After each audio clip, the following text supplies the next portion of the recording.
Hey there, this is guitarist Skye coming at you with another installment of my semi-serious, very occasional new YouTube series I'm calling The Deep Dive, where I'm going to do a long stream of consciousness rant about maybe one of my YouTube videos.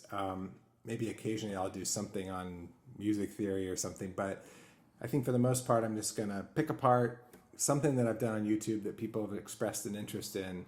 And today I'm going to do an old-time fiddle tune with Flatpick. So I know most people probably know more about me as a fingerstyle guitar player, playing kind of jazz and blues and things in that vein. But I also am really into this music too. And in fact, a couple of years ago, I released an album of 12 traditional old-time fiddle tunes that I arranged for guitar and mandolin with Portland mandolinist Tim Connell, and that's called June Apple. And I've been playing this music for maybe over 20 years, I think. And you know, the jazz and blues thing is kind of my main thing, but around the house I probably do more of this than anything. I don't claim to be the next Tony Rice or Brian Sutton or David Greer or anything like that, but I really do love this music, and you know, I know a little bit about it, so I'll tell you what I know. Okay, so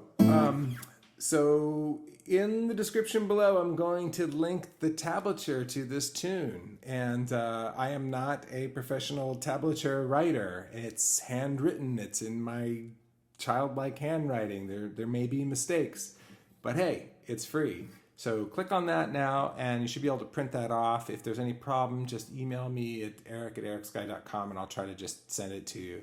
But yeah, let's get that happening. And then also below, I'm going to put a link to the original video of Tim and I playing it in my kitchen. So we recorded that maybe a year and a half ago, maybe 2 years ago in my kitchen. And it's different than how I played it on the record, and it's different than how I would play it today.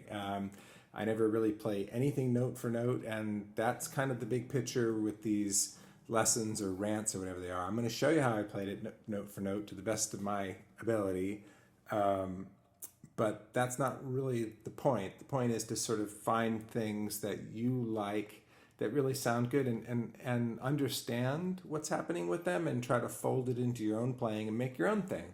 So we'll try to really lean heavy on concepts. I know if you're just wanting to learn it note for note or something, then this might be frustrating. I apologize. Maybe go watch something else. I don't know. But I think, again, you know, I'm going to go down some rabbit holes. That's the whole idea behind this series. All right, so let's jump in. Before we do, just a couple other things. If you could hit the like button if you like, the thumbs up button, or subscribe if you think you might want to see more of these, because every once in a while I'll make another one, and then of course I have performance videos and things like that. I'll put a link to the June Apple record below too, so if you want to support homegrown acoustic music, you can do that in any way you want. And then, one other thing, and that is on my website, I'll put a link also below. There'll be a lot of links.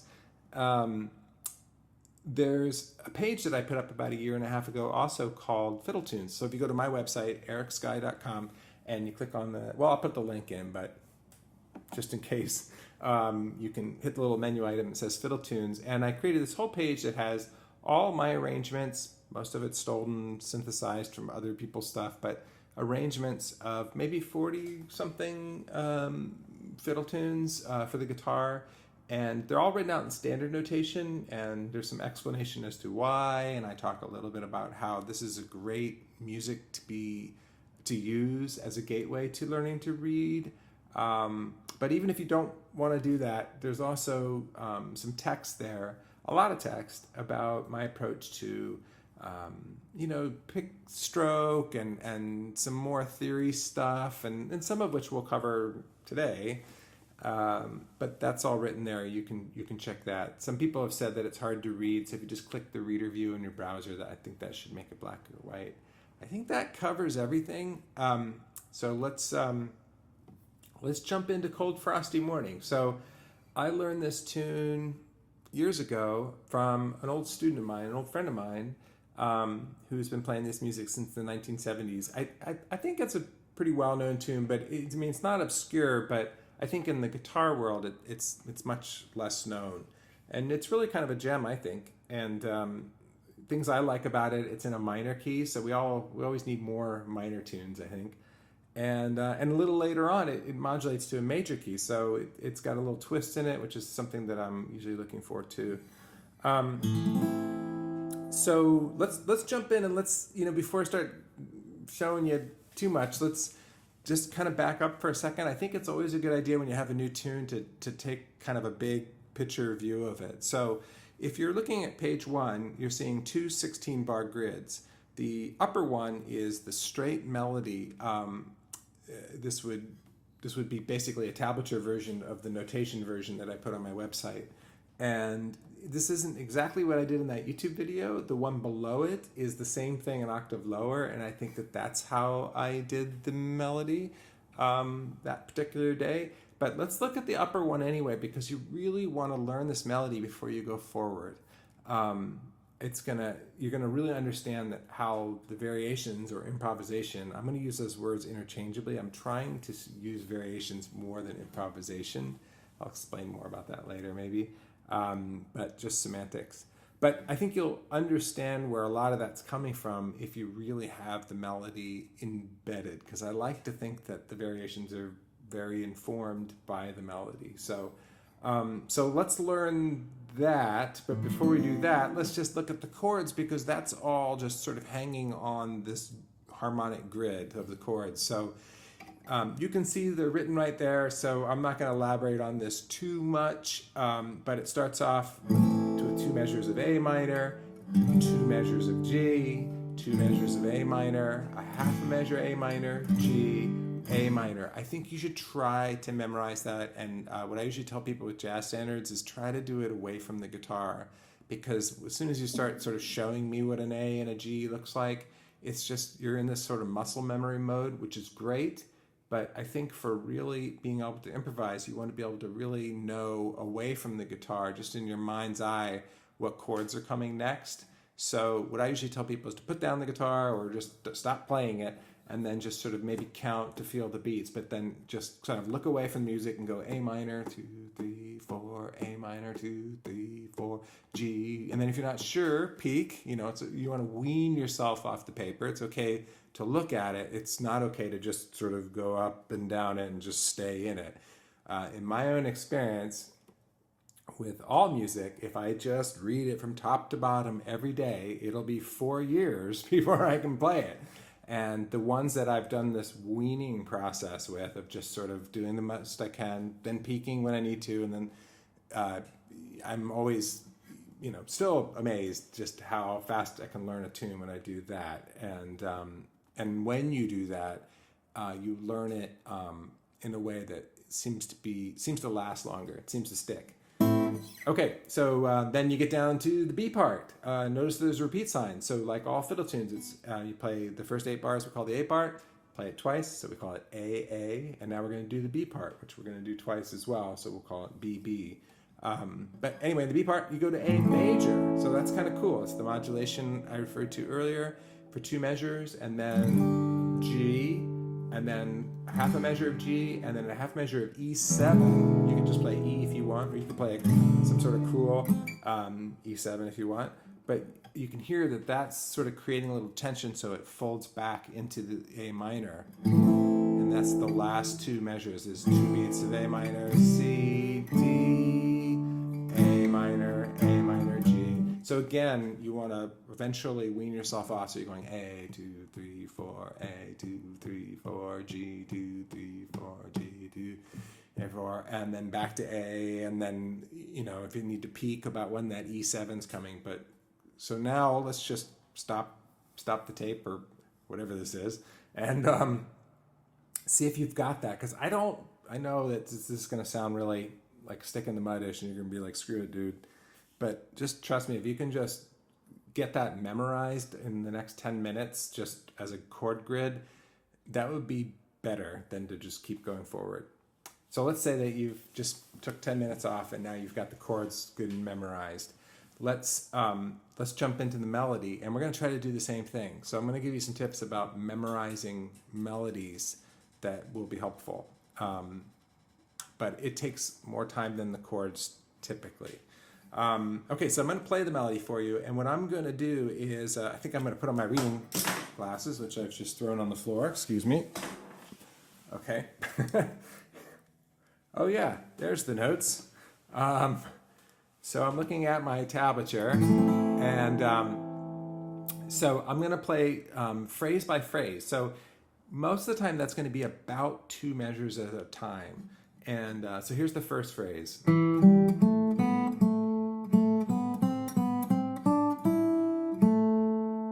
Okay, so that's the first 2 measures. I'd like to challenge you to not look at the tablature for a second and just see if you can just find that with your ear. We want to start right off the bat kind of leaning towards our ear. You're going to learn things faster that way, and you're going to digest them more deeply that way. Just trust me on that for a little bit. Okay, so maybe before you do anything, see if you can sing it. I don't sing, so my example, as long as you're in the ballpark of my example, you'll get what I'm getting after, which is da da da da da da da da da da da. Like, even if you're just kind of getting the rhythmic scheme to that, that's going to help you. Okay, so maybe you do that a few times, then you kind of look at the paper, but you're already thinking like, how much of this can I do by myself? Da, da, da, da, da, da, da. Guess I was off by an octave, huh? Okay, so once you've got that, then let's try phrase 2, which is the next 2 bars. So again, one of the ways to memorize it, and one of the things that's going to bubble up in the improv or variation zone, is to kind of get that's like a response to the first phrase. It's almost like the first phrase is a question, and this is sort of like an answer, right? Let me play it again for you slowly. See if you can sing that. Even if you don't get it right, just try to get that in your head a little bit. Da, da, da.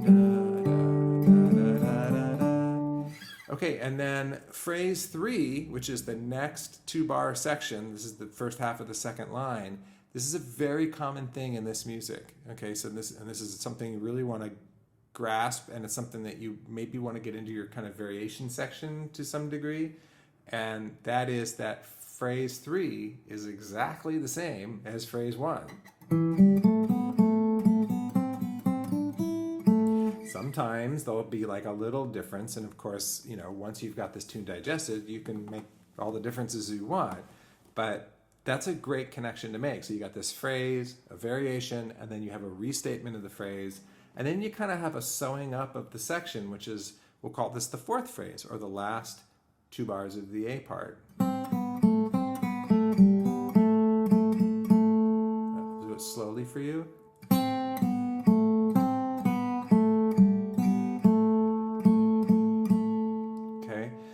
So that concludes the A part, and since what we do next is play the A part again, I'm just going to keep going forward in the interest of time, and we're going to go on to the B part, because that's what comes next. And like is often the case with this music, the B part is higher, so we're kind of going up in register a little bit. So we're also changing keys. We're kind of going to A major. When I talk about improvisation, I might elaborate on that a little bit and call it A mixolydian, just to show you that I know some $10 words, and I'll try to explain what that means. But that's where we're heading. But for now, let's just call it A major. Okay. So here's the melody up here. This is the first phrase, the first 2 measures of the B part.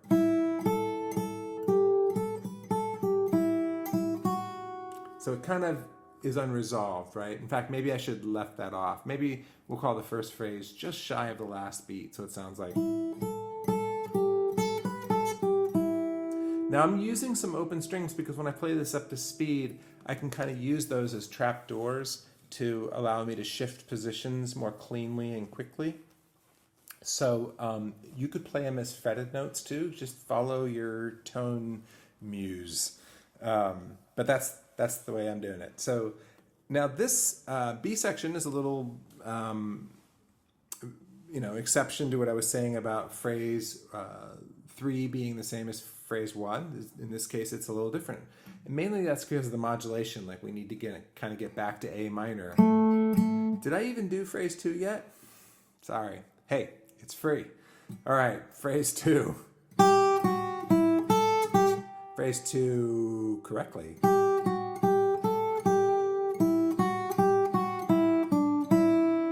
Okay, so let me play phrase 1 and phrase 2 together so you can see how they lock together. But hopefully you've stopped this a few times and you've played each one of these 10, 20, 30 times before you've gone on. And now you can put the two of them together, maybe without looking, or just maybe only looking when you have to, and catching yourself if you're just looking. Okay, I don't mean to beat it in the ground, but maybe it was just me, but I got stuck there for like a decade of just reading. Okay, so let's put those together.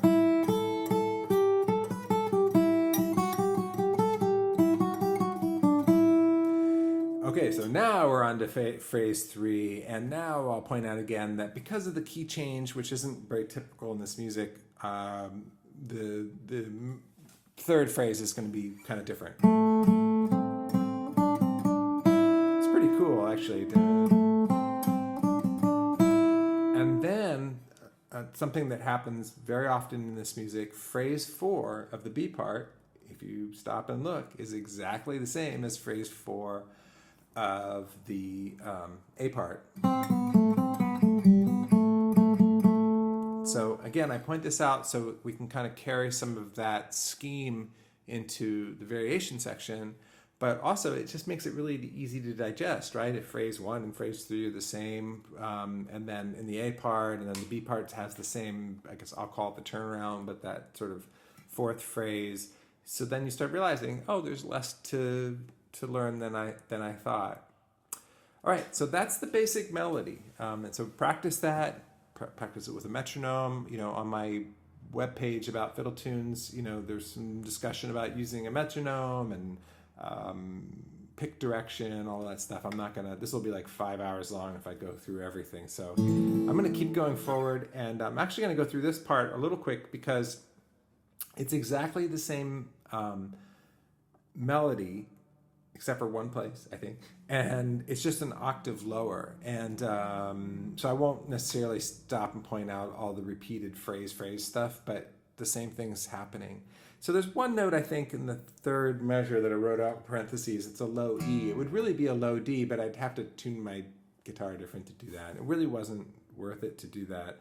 So that brings me up to a quick sidebar here, which is when you learn any tune, I do this with the jazz tunes too, like kind of, learn a melody in a place where you're in the middle of the register, or maybe literally in the middle of the guitar, where you have room to go up, room to go down, kind of the standard place that you want to hear it. But then also try to find the melody, preferably by ear. That's just a way of strengthening your relationship to the melody. So just sort of sit there and go da-da-da-doo, and then see if you can go da-da-da-dee-da, or I don't know, just use your ear to find it. And you're gonna, you're gonna hit some clams when you're doing this. Just laugh that off. You're just trying to build this relationship between the contours of a melody and your ear, and not just be reading, code, I guess. Does that make sense? So try, of course, it's all written here for you, so I know it's just a big mixed message, but see how much you can do by ear, and then this is here, right? But in some cases, what I was saying was that I try to do that an octave lower and an octave higher for everything that I learn.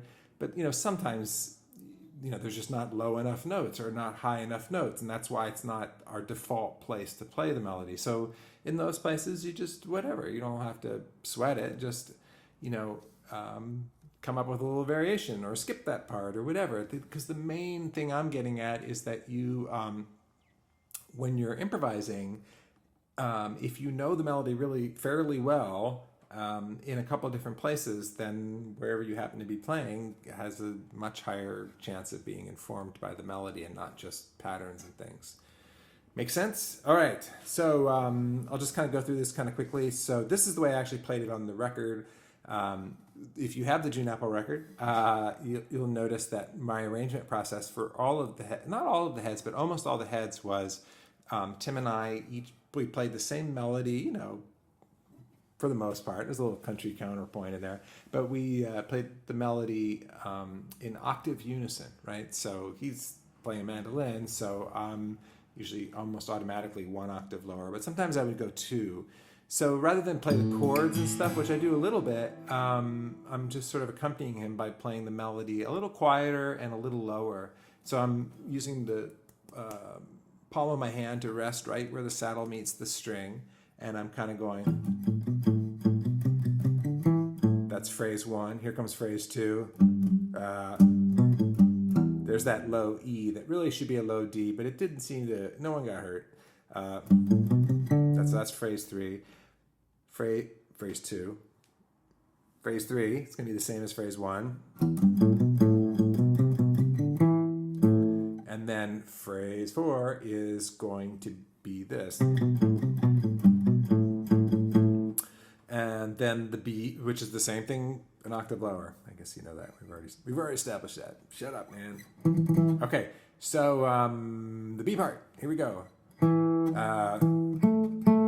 I'm sort of proofreading my tablature at the same time too. I'm like, I hope this is right. Okay, and then phrase two, so measures 3 and 4 of the B part. Okay, and then phrase 3, and this particular tune is different than phrase 1. And then phrase 4 is the same as phrase 4 from the A part. And then Tim launches into, and I'm speaking about that YouTube video. If I didn't mention this already, if you have the June Apple record, this probably has very little to do with how I played it that day, at least during this sort of solo parts. So this is definitely about the YouTube video, not about the record. But okay, so now we're going to go to page 2 in the tablature. And you'll notice that instead of having two 16-bar blocks, I have one 32-bar block. It's still A, A, B, B, but I wrote it as one continuous thing because in this part, there's not going to be as much repeating of everything that was played in each A part and each B part. That's, I think, pretty typical when people go into their solos, right? But still try to make that connection. Okay, and the other thing I was going to mention is try to keep, in fact, I will do this myself, try to keep page 1 within view as you're going through this because I'm going to keep referring, referring back to it. All right, so my guitar solo starts at about 1 minute and 45 seconds into that YouTube video, and I'm going to go phrase by phrase really slowly, mainly because I don't even know if I can play this, because again, that's something that just sort of happened that day, and if I had to play it again today, it would probably be something very different. Actually, I want to back up. If you take sort of a global view of what's going on here, before we get into individual phrases, I wanted to mention that I want to try to use this as a good jumping off point for talking about sort of variations versus improvisation. So I think the reason I mince words there and try to just use more of the former is that somehow improvisation sort of implies that you're just going to go in and just start playing a whole bunch of stuff you're just going to make up. And that's sort of true, but I think this music in particular, there's sort of a precedent, maybe unlike rock, that's more like jazz, where like I think you really want to kind of hug the melody and stay close to the melody and stay in the tune. It's not now, this is the part that's just about your great guitar playing, right? It's still about the tune. It's like figure skating, if you can throw in a couple triple luxes or something, or kowtows, I don't know what they call it, then that's cool, right? I mean, it is fun to do that, and I get that. There's some of that in here, and I like to do stuff like that. But for the most part, it should still be about Cold Frosty Morning, right? So I want to try to point out the connection between the tune and what I'm doing as much as possible. This may be really obnoxious to you, but I don't call it the deep dive for nothing. But I want to point that out because I think it's a good approach to improvisation. So there'll be kind of a lot of that, kind of a mix of that. And then there are a few sort of what I call modular licks. These are things that, you know, I drop into other tunes too. You know, they're just like, they're licks, they're things, you know. So I'll point those things out when they're happening too, and then they'll probably be really obvious. Okay, shut up and play, or shut up and start the solo. I get it. So I'm gonna go through, I don't know if we're gonna stick with phrase by phrase thing. This might be measure by measure. Let's just see what happens. So I'm gonna start off, and this is measure 1 and 2 of page 1. So the first thing you might notice is like, dude, that just sounds like the melody. Well, there you go. I think a good thing to do in that first A part is really hug the melody. So just these melodies, unlike jazz standards, don't have a lot of space in between them. Although you can kind of, here's a heavy thought right off the bat, try to like cut the fat from the melody and ask yourself what are the big notes of the melodies. So like the fact that you're playing over an A minor chord, you really want to reverse engineer things. Like look at a group of notes and look at the chord that's written above them and ask yourself, how do they relate to them? So that you can sort of understand the concept and apply it to something else, right? So you can see there's an A minor chord, and the first thing I'm doing is playing an E note. So in my brain, I'm like, oh, well, that's like the downbeat. That's kind of like a big note. And then a little later on, it seems like the next big note is E. So it's almost like, A. So it's sort of like E, blah, blah, blah, A, blah, blah, blah. Like those are the big notes. This is subjective, but again, the overall concept here is kind of taking out some of the superfluous stuff and just sort of understanding the real fence posts in this melody. Because those are things that you want to leave in there as you just sort of noodle around, if that makes sense. So anyway, that's something I'm sort of conscious of, and this is a great example of why I think it's so important to learn the melody before, you know, if you haven't already memorized the melody, you should really stop right now and make some more tea and do that, in my opinion. Okay, so that literally is the melody, and that literally is the melody too. I'm just adding a little bit at the end there that's different. And then in the second half, it gets, the melody is more sparse, but in second half of this line, so this is the second phrase. So that has more notes than it does if you compare it to the melody. Again, it's good to have them next to each other so you can see what I'm talking about. But notice how the melody, I was going to say that it begins on a D and ends on a B, and then I'm looking, I'm like, well, that's not true. That would have been cool, but maybe notice how they are starting and ending on chord tones, right? So you're playing over a G chord, so think about what are the notes in a G chord. You should know this, and if you don't, this would be a good thing to know. Like, what are the 3 notes in all of the chords that we're going to play here? So the notes in a G chord are G, B, and D. So starting and ending and emphasizing on those may not necessarily dovetail with the big notes of the melody, but it does dovetail with the chord that we're playing over at the moment. Hopefully that makes sense. Okay, second line. So hopefully you can hear that also sounds like the melody. It also sounds like phrase 1. So that idea of like phrase 1 of the phrase 1 and 3 of the melody being the same, I'm kind of doing that again in this improvise section. They're not exactly the same, but they're more the same than different, right? So that's getting carried over. So compare the two and see how they work. And then phrase 4 looks like I'm basically just playing phrase 4. Well, we just started the solo, right? It's not, in my opinion, it wouldn't be appropriate for me now to be finger tapping and playing up the neck or something, right? I mean, we just left the melody a second ago, so we're hugging the melody. Okay, so now we're into the second A section, and I am gonna leave the melody a little bit, and I'm looking through what I played here, and maybe a little too much, but let's just try it. So first phrase of the third line of page 2. So it's got this little quick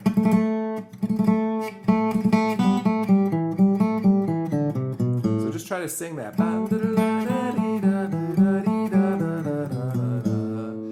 So learn that little phrase, and then the next one is kind of like it's just a scale. It's just a prefab thing. I just thought it'd be cool, but also it's a good way to get into the next register. I wanted to get up the neck pretty soon. I probably wouldn't otherwise. Maybe I probably wouldn't usually go into a whole new register this early, but I did that day. So let's see what's happening. So I went in triplets. I played this scale, just a G major scale. We're in the key of G. It's not really rocket science. I'm going to explain what I meant by that being in the key of G. I am going to stick with it, and you may be thinking, wait a minute, what? But I'm going to come back to that.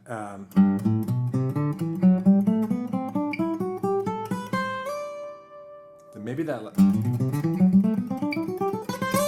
Now, I'm alternating my picking here. This is something I talked about on my Fiddle Tune page. You know, if you play this music enough, you know that there's like a very strict rhythm pattern that some of us feel very strict about, and triplets are sometimes the one place where it kind of falls apart a little bit. If I'm doing slower triplets, it usually will be down, up, down, down, up, down, down, up, down, down, which is how I would play a jig too, down, up, down, down, up, down, down, up, down, down, up, down. However, for me, I'm not like a super fast player, so for me, there's a ceiling on how fast I can do that, and that ceiling is not that high. So eventually, I just go into just straight alternating picking. But there's not much happening on either side of this lick, so it's not like I have to. You'll see what I mean if you kind of dig down deep into this, but it doesn't set me up in a weird way. So I'm just, and I think I play it faster than that up at tempo, but that's as fast as I'm going to do it this morning. That leads me into the fourth line, and it's, let's see, if I can read my own writing. It looks like the tablature says something different than what I want to play. I'll talk about that in a second. There's currently a question mark, so I haven't actually posted this yet, so I can still change it. But let's just figure it out together. Notice that the beginning of the fourth line is the same as the beginning of the second line, so this is the B part again. So here again, like I'm repeating what I've done. I'm just doing it an octave higher.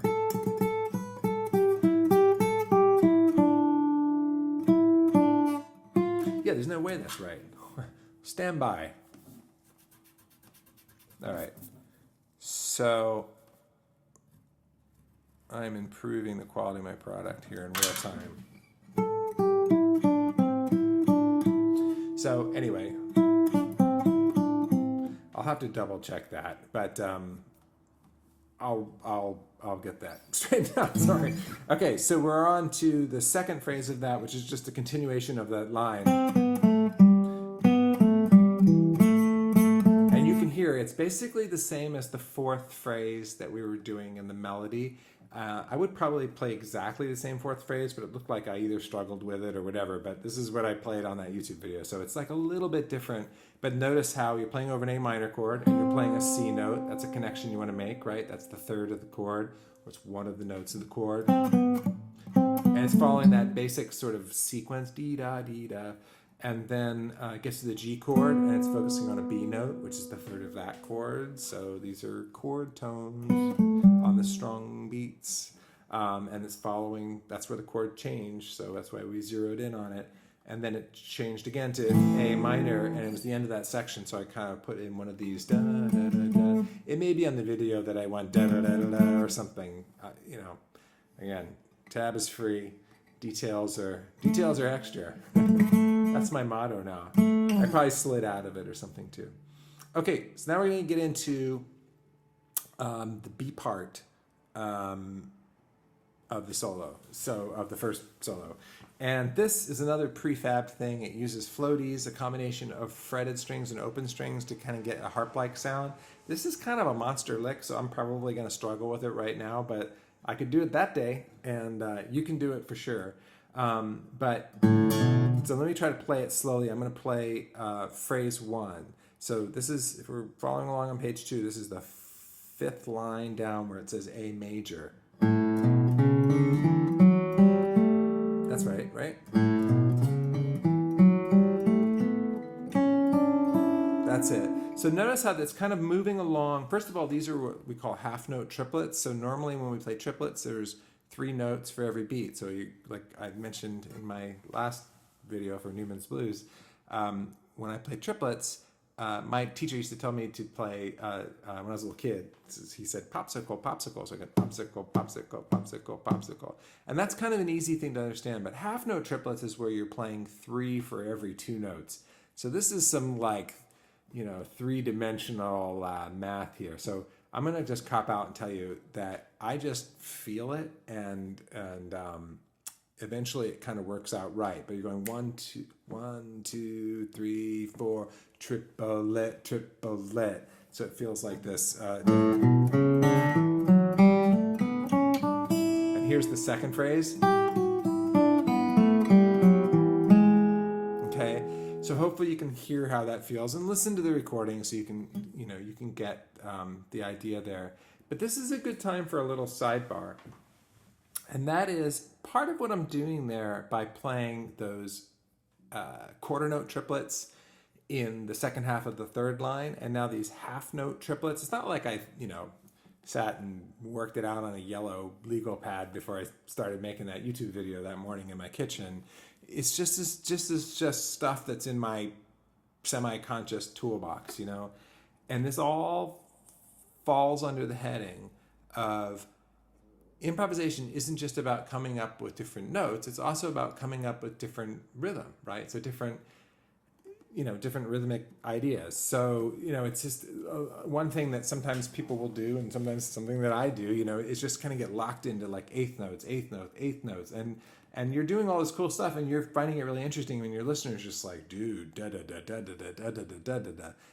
And I know, to the layperson, all what I'm doing sounds like that too. And yet, this is like something that's really worth thinking about. Is kind of doing some triplets, different kinds of triplets, playing on the offbeat a little bit. There's not really much of that happening in this tune. Another thing that I would probably do now, because I'm a year and a half older, is probably play less, And so it's just like you can edit the melody in your mind's eye in order to figure out this, the highlights that you want to target when you're improvising. You could just literally just play the big notes of the melody, just kind of pull back and play half notes or whole notes and stuff too. But it's that mixing them up. It's not just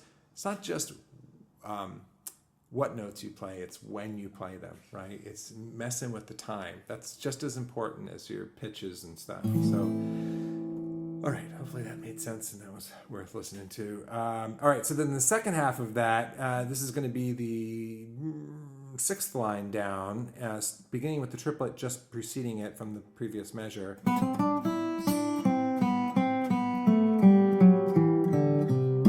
So this is more floaties, but if paying attention, we switched back to 8th notes. So first we had this sort of half note triplet feeling, and then all of a sudden we're back to 1 and 2 and 3 and 4 and 1 da, da, da. But we're still in the we're still in the same arc, right? We were going up and now we're going down, and we're still in the same device, we're still using floaties, right? So in a lot of ways, we're still in the same lane, but we've changed the time or the way we're interpreting the time or whatever. So, I think it's cool, and I think it kind of keeps interest, right? And that's the name of the game. No one's singing here. No one's dancing here. What's interesting is how we're varying the melody. And so this is just another thing to do. Okay, you get it. I get it. Let's keep going. So then it goes, what is that, like the 4th time we've played exactly the same little turnaround at the end. Some might say that's too much. I don't think so. This is a great tune. Keep coming back to the tune. Keep coming back to the tune. All right. Then we're in the last 2 lines of page 1. There's light at the end of the tunnel. If any of you are still with me. And now I'm going to go. I kind of like this, and so it was kind of fun to try to write it out in tablature, but notice I didn't even try to put any rhythmic indications above my pay grade, but it worked, or at least Tim didn't stop and hit me. So what's happening here is I've got a drone playing over an A, and my drone is an A. Rocket science. And then I'm kind of going up a scale, and I'm going to talk, we're going to have a little sidebar after the end of the section because I was talking about what key we may or may not be in. I'm going to talk a little bit about the harmony so you can understand why I chose the notes that I chose. Maybe I should have done that earlier, but let's just finish this section. Okay, so here we go. So I'm just kind of alternating. Let's see. And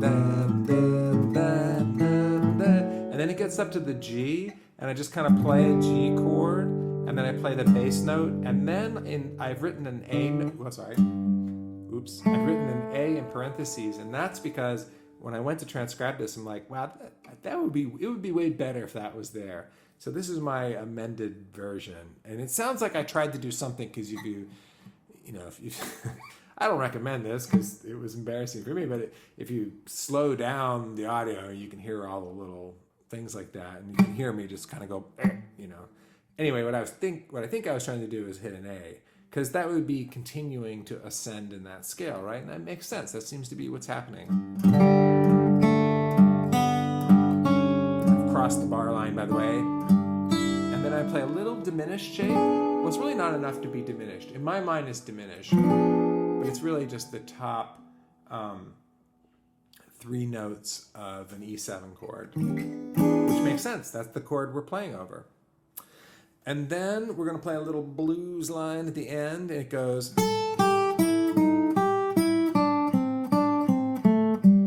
So that's the first phrase. It's the first 7 beats of the last line on this piece of paper. And here's the next part. Oh my God, he did it again. The same turnaround. Yep, can't get enough. So really the only thing that's new here is those first 2 bars. I'm going to talk about that for a second. We're playing over A minor. I'm putting in the E flat. So that, I play a lot of jazz and blues and stuff. So that flat 5 is a sound that I really like a lot. Okay, so I didn't plan it that way, but that's apparently what I did. So, and then after that, it's just, I'll talk about the scales and stuff in a second. But I also remember that technique-wise, I was doing all upstrokes, which is not advisable, except if you're trying to get the effect. I think it was all upstrokes. Maybe I should watch. Doesn't really matter, but I'm trying to get these pinch harmonics, kind of like the ZZ Top thing. So I'm just, with my first finger, I'm choking up on the pick sort of extra, and so that the string is kind of, and I'm squeezing a little harder than I would normally recommend, and so that the string rolls off of the pick against the fingertip, and you get this. Can you hear that?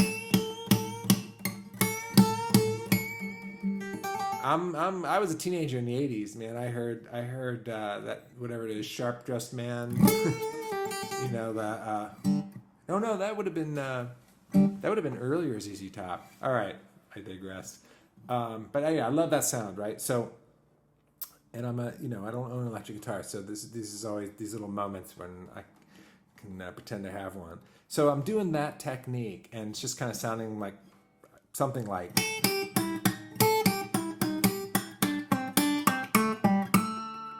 Got it? So, sorry, a little tuning. No charge for that. So, anyway, so that's just something to, keep it interesting. Again, no one's singing, no one's dancing, changing up the tone and the texture and all of that keeps some forward motion, right? Music is an art form that unfolds over time, like film. It's not like a painting where you look at it and go, cool. We needed to keep evolving, like a good movie or something, right? A new camera angle, a new color, a new light, whatever. So I'm always thinking about that, especially in other styles of music, because it probably wouldn't be appropriate for me to then sort of bust into, fingerstyle chords or octaves or something, but maybe. But keep it developing is the basic idea there. Excuse me, I think I used my famous tuning technique of finding the one string that's out of tune and tuning all the other strings to that. All right, well, whatever. Let's do a little sidebar here of harmonic analysis, and there's going to be a little of opinion in here. So earlier I said this was in the key of G, and you probably saw the A minor chord and thought, what is this guy talking about? So if you look at the A section, the chords are just A minor and G. And so you can make a good strong case that you're in A minor, because if you know a little bit about harmony, you'll know that in the key of A minor, G is the thing. It's not supposed to be G minor or G dominant, it's G. So good weighty evidence that we're in the key of A minor. And also in the key of A minor, all the notes are natural. So the biggest difference between that and the key of G would be that if we had an F, it would be sharped. So it's good to scan the melody, because the melody is really more definitive in terms of a key. So I looked through all the notes, I don't see any Fs. So it doesn't really lean one way or the other. So you could probably make a stronger case that it's in just A natural minor. To my ear, though, if there was an F, now you may disagree strongly, so right on. But if there was an F, I'd want to hear it as F sharp, okay? And not F natural. Boy, if I can keep going through this, I think there's a James Bond moment in here. So therefore, to me, this is what we call A Dorian. Now, I don't usually talk about modes and stuff. I think it's not the best way to think about harmony sometimes, or not the simplest way. But basically what that means is that you're really in the key of G, but you're starting on the second chord. That's why they call it the second mode. And so I'm thinking this is A Dorian, which means it's in G. So if I was going to sort of practice a scale to improvise over this, I would play the G scale, but I wouldn't start on G, I'd start on A. So it'd sound like this. And you'll see in some of my improvised stuff that when I do hit, it's just as a passing note. I'm not going to lean on that F sharp, but when I hit it as a passing note, and I haven't confirmed this, so you might be already thinking that I'm contradicting myself, but I think when I hit Fs, they're going to be sharp. So maybe none of this matters so much, but this is me with my jazz hat on a little bit. Let's overthink everything, but it's just good to know everything on the menu. You know what I mean? So there's your G scale played from A to A, and if you want to sound smart at the cocktail party, you can say that's the Dorian scale. Okay, that brings us to the B part. What the hell's happening there? So in the B part, we've got an A major, and I do hear it as A major, but a lot of times I'm not sure, but if you go back to that video with Tim, I might be playing like an A suspended 2, which means I'm a little non-committal about being super major. Like I kind of took away the one note that would decide whether it's major or minor, and just kind of went that way. Which means that there isn't a C sharp in the melody, and I don't feel super strong about it. But anyway, so then it goes to a G major chord. So for this one line, I don't really think we're definitely not in the key of A Dorian anymore, or A minor, because we got an A major, even though the G has stayed the same. I would make the case that we're actually in the key of D, and this is a fancy way of saying A mixolydian, okay?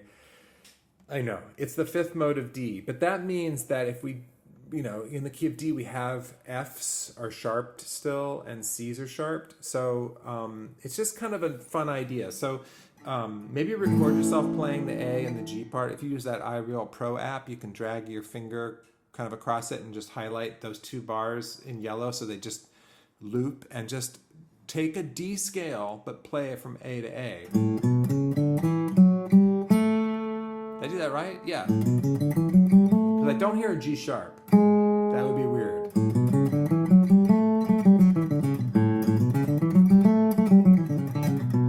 Okay, and that's the scale that I'm using over this. So when I do this thing,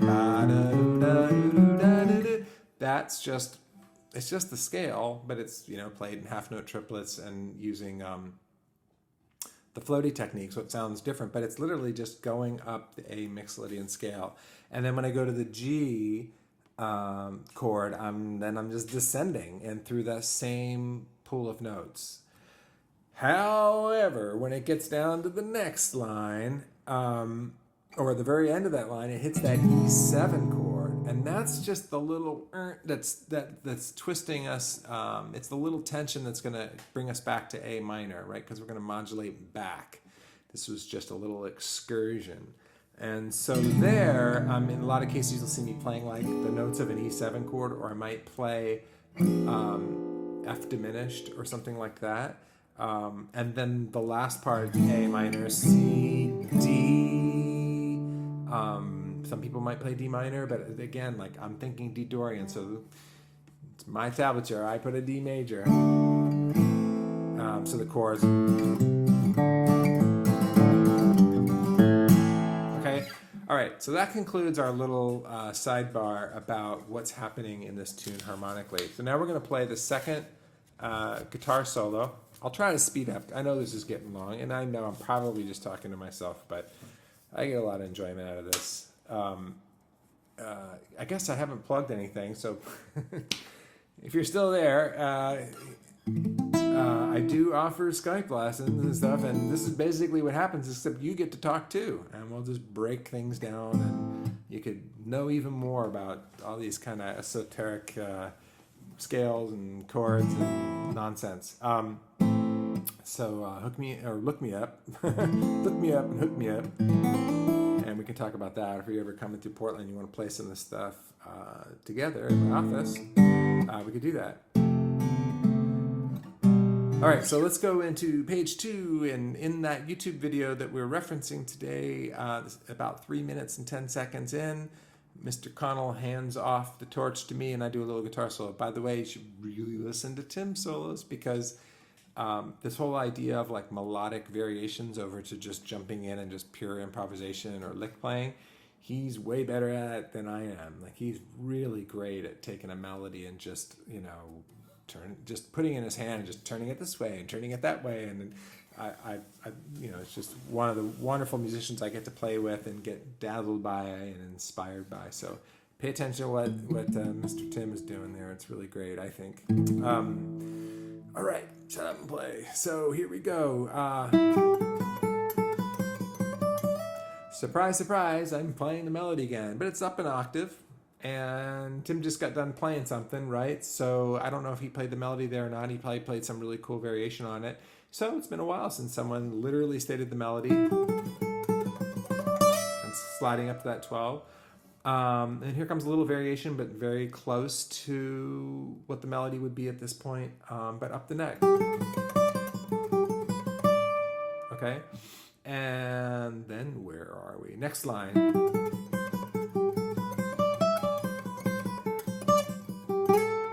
Okay, so I'm not going to slow that down because I'm just realizing we're already like it's getting late here in Portland, Oregon.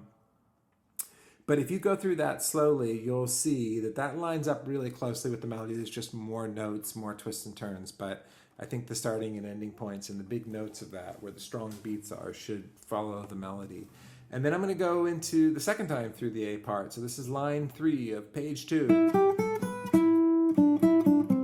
So notice how that starts off with the melody, but instead of going to the A note, I go to the E note. That's another note from the chord A minor. So I'm playing the strong notes of the chord on the strong beats again.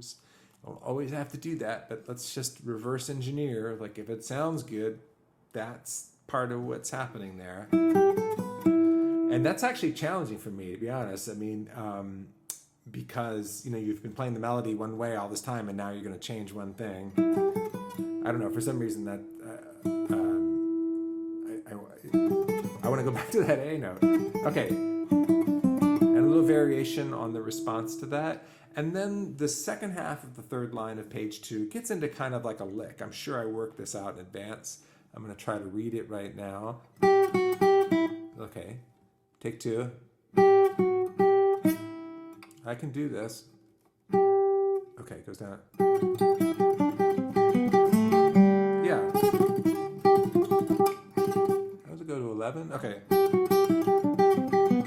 Oh, cool. Okay. Well, I don't do it that fast. Okay, So that's pretty cool. I haven't worked on it, obviously, but I could get it back up to speed. So here's the idea here is that we're just doing like, I always think of this as a pivot lick, right? We're playing G, but we're going to keep coming back to it. My fingering on this is really weird. You'll probably think of a much smarter way to do this.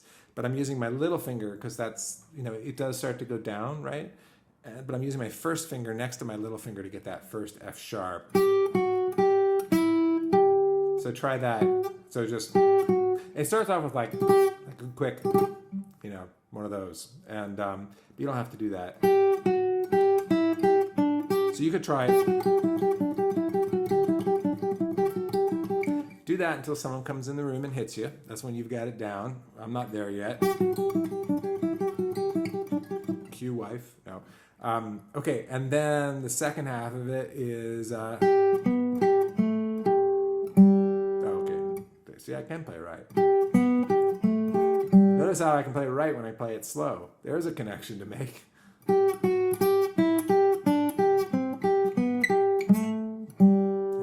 Okay.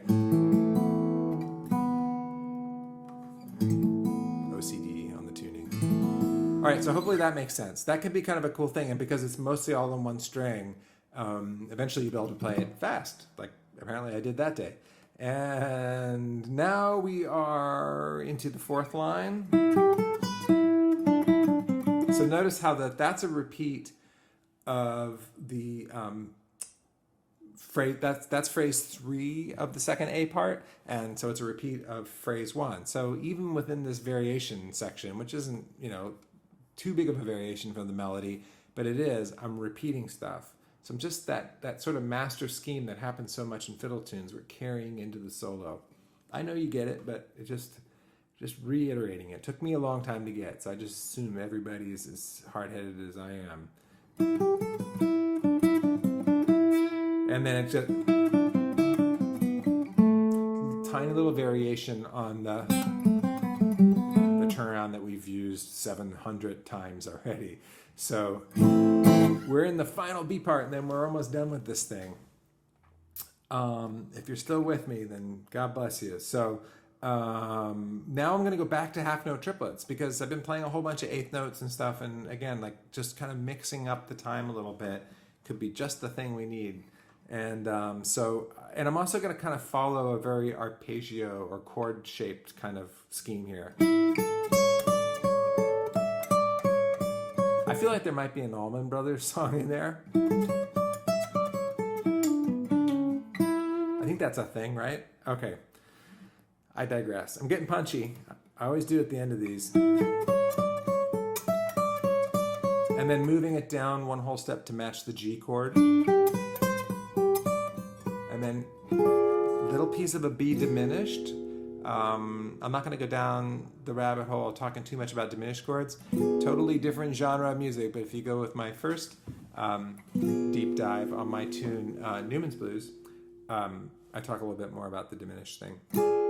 But B diminished is something that can lay on top of that E7, and it makes, together they make an E7 flat 9. See, I can't help myself but talk about that stuff. All right, so, and then it goes to this line that when I have to be honest, when I transcribed it, I'm like, yeah, that's kind of weird, or I would play it differently, but let's hear what this sounds like. It's very similar to the last line of the melody. Here's the next measure. This is the 8th line of the 3rd page, slowly.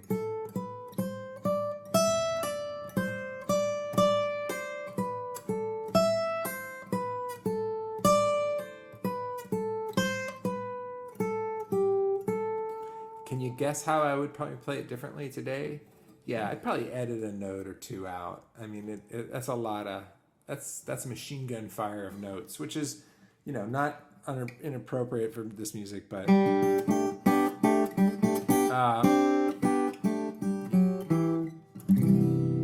yeah, anyway, so I'd probably change that a little bit, but there's some cool stuff in there.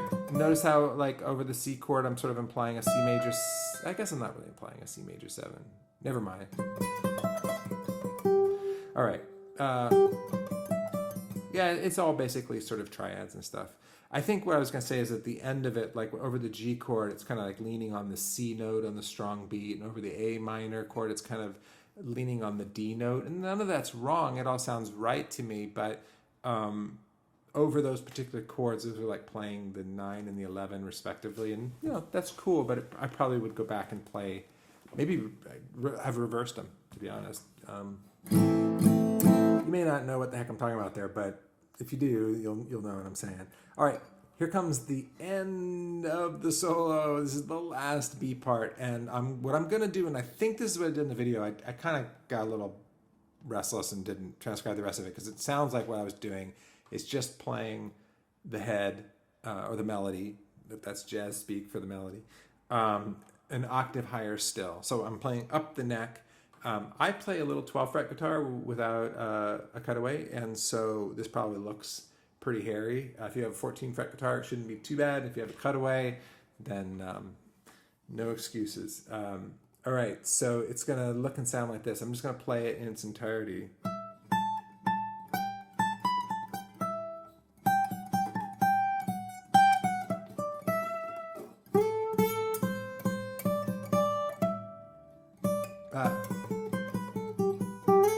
So a couple clams in there, but that's okay. But try to learn that. Try to use your knowledge of the melody to just find that. But I'm just playing in an octave higher than I originally. Page 1, first grid. That's exactly what I'm doing, but an octave higher. Sometimes people ask, especially in my jazz playing, I do use this guitar with no cutaway or anything, and so sometimes people will say, "How do you play the notes up high?" And it's pretty easy actually. I'm just mostly using fingers 1 and 2, and notice how my thumb is in front of the guitar. If you're still trying to hold on to the heel of the neck, then that's when this suddenly seems like it's impossible. But if you bring your thumb out front, maybe I'm kind of like leaning right here a little bit to get that sort of fulcrum and feel stable. It's not so bad. So I've done, I don't know, like worked out a whole bunch of fiddle tunes up here just as like an exercise, and just think of it as a little mini guitar that you play with your first and second, maybe your third finger every once in a while if you're gonna play chords and stuff. But yeah, I don't have any trouble with that. When I was a kid, I mostly had this little, I still have it actually, got it restored for my 50th birthday a couple of years ago. This guitar that my father bought me when I was a teenager, and it's just this cheap old classical, and that's all I played for a really long time. So that's why I play 12 fret now probably, and why I don't get bothered by playing up the neck with it, because I used to do that all the time. All right, I guess I've digressed a little bit. That's the whole second solo. So you got the first, you got the melody, you got the low melody, you've got the first solo, you got the second solo. We talked a little bit about the scales that are going on. I feel like we covered everything. I want to talk just for a second about the chords. This is just bonus material. You can skip this part if you want. But I start off the tune with a little vamp that I made up, and Tim's just vamping with me, just kind of A minor to G. So it's like,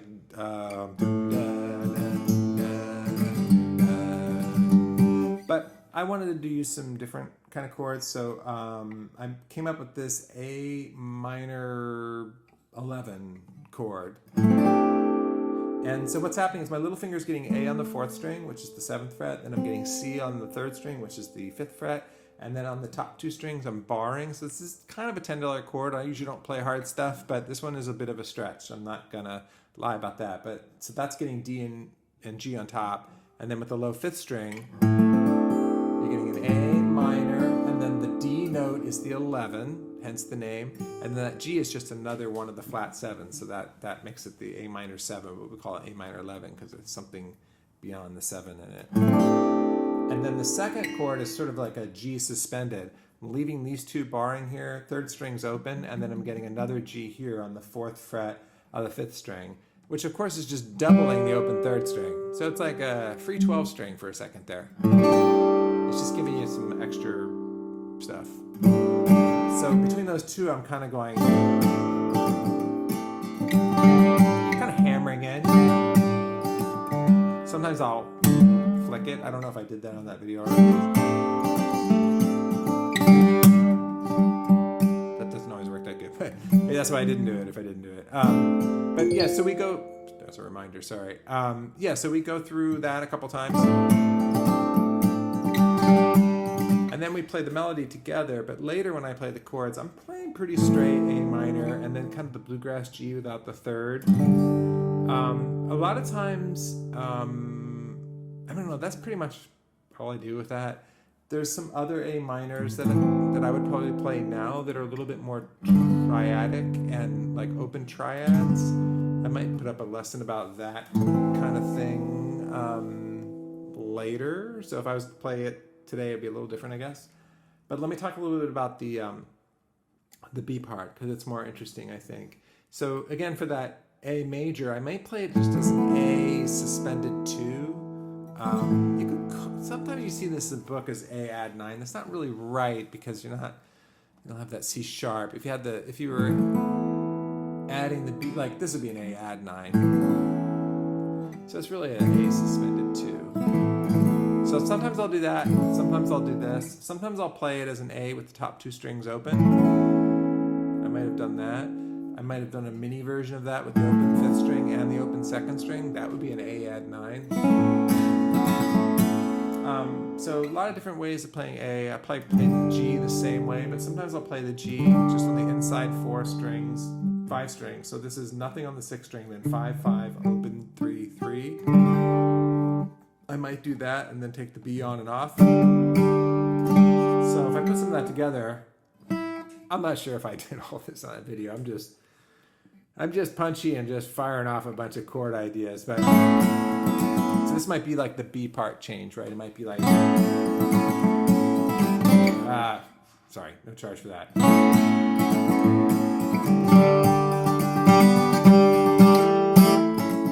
know, something like that maybe.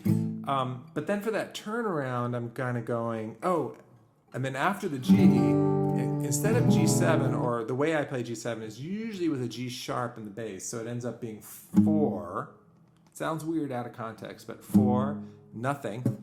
Probably can't get anything there if you wanted to. And then open, open, open, open. So that's an E7, but with the G, so the open D makes it a D7. E7, sorry. Or my ring finger can come over in here and get D, but that seems too hard. Don't do anything hard. Okay. Or this is hard enough. But so it's a weird chord, but in context, it's creating this forward motion to go from G sharp to A. So it would sound like this.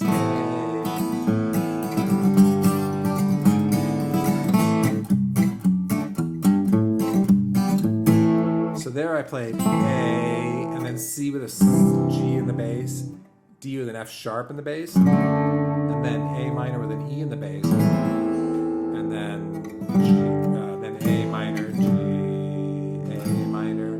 So a little voice leading.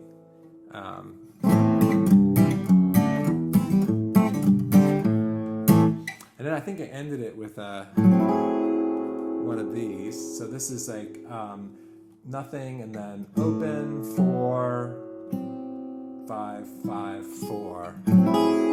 Or I might have played this, or I might have played both, which is E major triad with a C in the bass. This is right out of the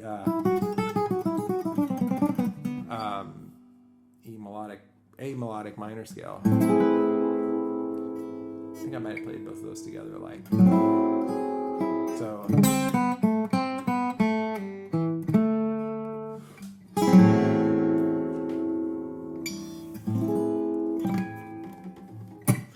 All right, that's all I know about Cold Frosty Morning. If anybody made it to the end, just leave a comment like, I'm with you, brother. And I'll just plug one more time, if you're ever interested in Skype lessons, I do that kind of thing. Or if you're coming through Portland, let me know. Sign up for my mailing list.